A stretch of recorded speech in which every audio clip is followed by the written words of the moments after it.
सर्दी की शुरुआत थी। हिमाचल प्रदेश के ऊंचे पहाड़ी रास्तों पर एक काली एसयूवी गूंजती हुई आगे बढ़ रही थी। धुंध इतनी गहरी थी कि गाड़ी की हेडलाइट भी सामने के मोड़ को ठीक से नहीं दिखा पा रही थी। दोनों ओर घने देवदार के पेड़, जिनके बीच से कभी कभी किसी अनजाने पक्षी की आवाज हवा में तैर जाती। गाड़ी की खिड़कियों पर ओस की बूंदें जमी थीं और भीतर बैठी वैष्णवी पहली बार उस इलाके में कदम रखने जा रही थी जहां अब उसका ससुराल था। रास्ते भर उसकी आंखें बाहर के अंधेरे में कुछ खोजती रहीं, जैसे वो पहाड़ उसे पुकार रहे हों या शायद चेतावनी दे रहे हों। गाड़ी ने जब पुराने लकड़ी के बने 2 मंजिला घर के सामने रुकना शुरू किया तो वैष्णवी की सांसें धीमी पड़ गईं। घर की बनावट पुराने पहाड़ी कारीगरों की थी। मोटे पत्थरों की दीवारें, टीन की ढलवां छत और खिड़कियों में काले पर्दे जो हवा से जरा भी नहीं हिलते थे। बरामदे में बंधी एक गाय, सूखे फूलों से सजी एक पुरानी तुलसी चौकी और एक कोने में रखी लकड़ी की झाड़न, सब कुछ किसी ठहरे हुए घर के भीतर पैर रखते ही एक हल्की सी ठंडक उसके पैरों से चढ़कर रीढ़ तक पहुंच गई। उस सन्नाटे में सिर्फ उसकी चूड़ियों की खनक सुनाई दे रही थी।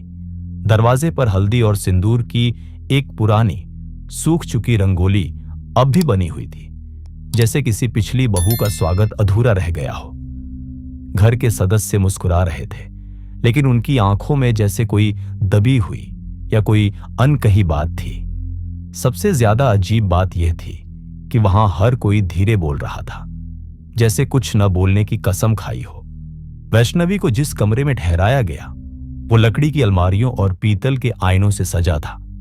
दीवार पर टंगी एक पुरानी सी तस्वीर में एक औरत थी जिसकी आंखें सीधे वैष्णवी को देखती प्रतीत होती। कमरे की खिड़की से सामने का जंगल दिखता था, वही जंगल जिसकी ओर कभी भी घर के लोग नजर नहीं उठाते थे। उस रात वैष्णवी को नींद नहीं आई। हल्की सी हवा की सरसराहट, लकड़ी के फर्श की चरमराहट और बंद दरवाजे के नीचे से आती ठंडी हवा ने उसे बेचैन कर दिया। अगले दिन घर में एक छोटी सी पूजा पाठ रखी गई थी। वैष्णवी ने देखा कि घर के आंगन में एक पुराने से दिए के पास सभी महिलाएं एक गोल घेरे में बैठी थीं, लेकिन वो सब चुप थीं। किसी के होंठ हिल नहीं रहे थे, फिर भी जैसे कोई मंत्र हवा में गूंज रहा था। पीछे से एक हल्का सा स्पर्श वैष्णवी की गर्दन पर हुआ, जैसे किसी ठंडी उंगली ने उसे छू लिया हो। उसने पलट कर देखा, कोई नहीं था, मगर उसी क्षण उसने पहली बार महसूस किया कि इस घर में कोई और भी है, कोई जिसे सब देख नहीं सकते लेकिन महसूस जरूर करते हैं। शाम ढलने जब वैष्णवी ने अलमारी के नीचे एक पुराना ट्रंक देखा तो अनजाने में ही उसे खोलने लगी। ट्रंक के भीतर सूखे फूलों की एक माला, एक लाल चुनरी और एक टूटी चूड़ी रखी थी, मगर सबसे अजीब थी एक हल्की सी गंध। ये वही गंध थी जो उसने कमरे में पहली रात महसूस की थी। उस गंध में जैसे किसी पुराने पल का दुख दबा हुआ, आक्रोश और एक चुप चीख छुपी थी। रात के ठीक 1:10 हो रहे थे। वैष्णवी की नींद टूटी। उसने महसूस किया कि कमरे में कोई मौजूद है। खिड़की पूरी तरह बंद थी, पर उसके पर्दे हवा से लहरा रहे थे। दरवाजे पर धीमी धीमी दस्तक हो रही थी, इतनी धीमी कि लगता जैसे कोई उंगलियों से थपथपा रहा हो।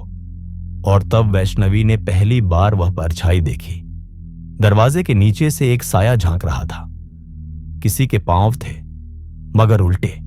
दस्तक के बाद सन्नाटा और भी भारी हो गया। वैष्णवी की सांसें धीमी और घबराई हुई थी। अचानक कमरे के कोने में रखा पीतल का दिया बिना किसी हवा के झूमने लगा। उसकी लौ एक बार नीली हुई, फिर धीमे से बुझ गई, और तभी उस पुराने ट्रंक के भीतर से कुछ खड़खड़ाने की आवाज आई, जैसे भीतर से किसी ने नाखून रगड़े हो। लकड़ी पर नाखूनों की रगड़, और फिर अचानक एक कराह, एक लंबी मरी हुई औरत की आवाज, जैसे सदियों से बंद कोई आत्मा अब सांस लेने को छटपटा रही हो। अगली सुबह घर के सभी सदस्य रोज की तरह खामोश थे, पर उनके चेहरों पर कुछ अलग था, जैसे रात में सबने कुछ महसूस किया हो, कुछ देखा हो, लेकिन कोई कुछ बोल नहीं रहा था। वैष्णवी जब बाथरूम की ओर जा रही थी तो उसकी नजर दीवार पर पड़ी। सुबह की रोशनी में एक छाया झलक रही थी।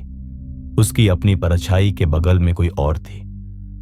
उस परछाई की उंगलियां लंबी और टेढ़ी थीं और वो धीरे धीरे वैष्णवी की ओर बढ़ रही थी। उसने मुड़कर देखा, पीछे कोई नहीं था, मगर उस दीवार से अब भी वो उंगलियां सरक रही थीं, जैसे दीवारें अब शरीर बन चुकी थी। उस दिन घर में कोई पूजा नहीं थी, लेकिन रसोई में चूल्हा जल रहा था। वैष्णवी ने देखा कि एक थाली में 4 रोटियां और हलवा रखा गया था और वो अकेले एक कोने में रखा था, जैसे किसी के लिए चुपचाप भोग चढ़ाया गया हो। कुछ ही देर में वैष्णवी वापस वहां लौटी तो थाली खाली थी, हलवा नहीं था। रोटियों के टुकड़े जमीन पर ऐसे बिखरे थे जैसे किसी जानवर ने उन्हें फाड़ खाया हो, पर जमीन पर कोई पंजों के निशान नहीं थे, सिर्फ एक गीली लंबी सांस की नमी छूटी हुई थी। रात के तीसरे पहर जब घर की सारी बत्तियां बुझ चुकी थीं, वैष्णवी की आंखें फिर खुली। इस बार किसी की दस्तक ने नहीं, बल्कि एक पायल की धीमी लयबद्ध आवाज ने उसे जगाया। ये आवाज सीढ़ियों से उतरती हुई लग रही थी, जैसे कोई भारी पांवों से धीरे धीरे जमीन पर घिसटते हुए आ रहा हो। पर आवाज सीधी नहीं थी। वह छत से शुरू होकर दीवार पर चलती हुई वैष्णवी के कमरे तक आ पहुंची थी। कमरे का दरवाजा आधा खुला था। दरार से झांकती एक झलक, एक लाल रंग की साड़ी और बाल जो घुटनों तक लटक रहे थे। कमरे की छत पर उस लकड़ी के पट्टे के बीच एक हल्की सी हरकत हुई। वैष्णवी ने आंखें ऊपर उठाईं और वहां से 2 आंखें उसे देख रही थीं, बिल्कुल स्थिर, बिना पलकें झपकाए। अचानक ही वैष्णवी के कानों में एक परिचित ध्वनि गूंजी, पायल की वही आवाज, ठीक वैसी जैसी उसकी मां पहना करती थी। लेकिन वैष्णवी की मां वो तो अब इस दुनिया में नहीं थी।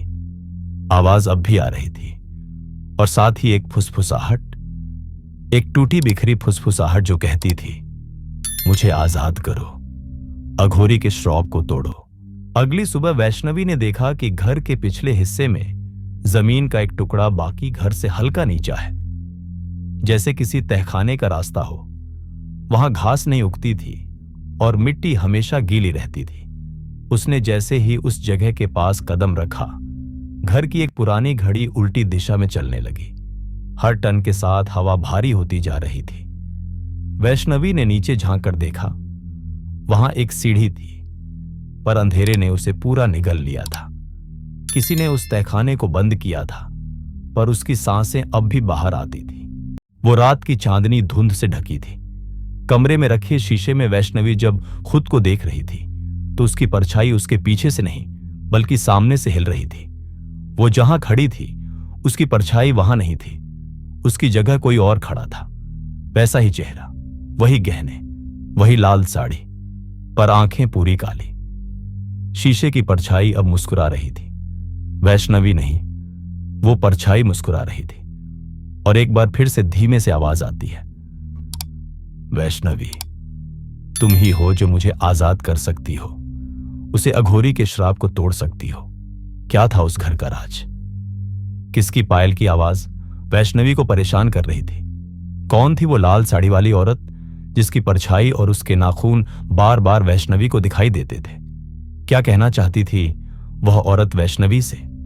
वह बार बार यह क्यों कह रही थी, मुझे आजाद करो, उस अघोरी के श्राप को तोड़ो?